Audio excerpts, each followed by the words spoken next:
Everybody, we're going to be making some meatloaf today. What we've done is we're choosing mutton as our meat source. This meat has been washed and drained out, and now we're going to start with the spices. So we want to go with a tablespoon of turmeric powder, a tablespoon of garlic powder,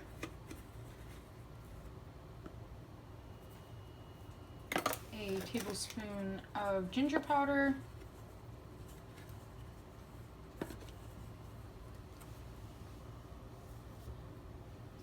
coming in with a teaspoon of coriander powder, and about a half teaspoon of chili powder. You can go more or less depending on your taste.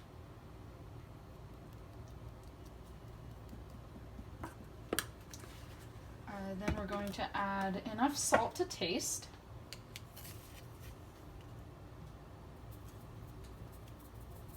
There's about a teaspoon right there. A little more. Now that we're good with the spices, I'm just going to add some onion.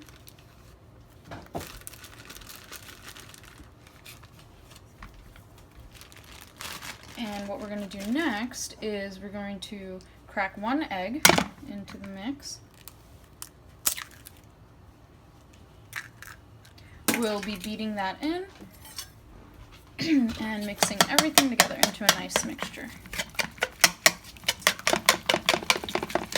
So now we've mixed the spices together pretty well, and it's time to take a couple of pieces of bread and break them into very small pieces. You can use breadcrumbs as well, but this is just another way to do it. And put them in just like this. I'm going to use another slice. And we're going to pour just a little bit of milk, about a third cup of milk, into here, just so then we can mix and get everything soaked together. Now we're going to mix everything together.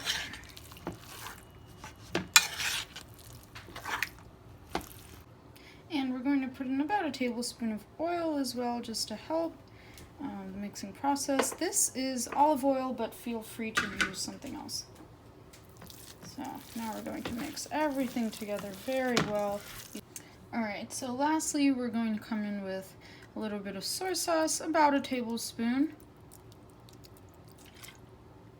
And a little bit of A1 sauce, also about a tablespoon.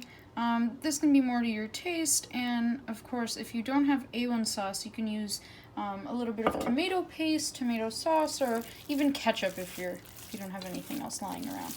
Now we're going to mix this together really well, and we are setting up the pan in the meantime so then we can stick the meatloaf into the oven. Alright, so we prepared this meatloaf tin with some aluminum foil. If you don't want to, you don't have to. A greased tin will do fine as well, but this will make our lives a lot easier when we're trying to get the meatloaf out of the tin later. Even if you don't have a tin, you can use any sort of mold for the meatloaf. And it'll take the shape of the tin, and you can help it out a little bit with your hands. So before we put this into the oven, we're going to put a little bit of ketchup over the top so we get a nice layer while it's in the oven. This is just so then it can get a nice little crust inside of the oven. We'll be putting it in at 350 for 20 minutes, and we'll check back on it then. Alright, so we put it back inside of the oven to broil for 5 extra minutes, and here it is.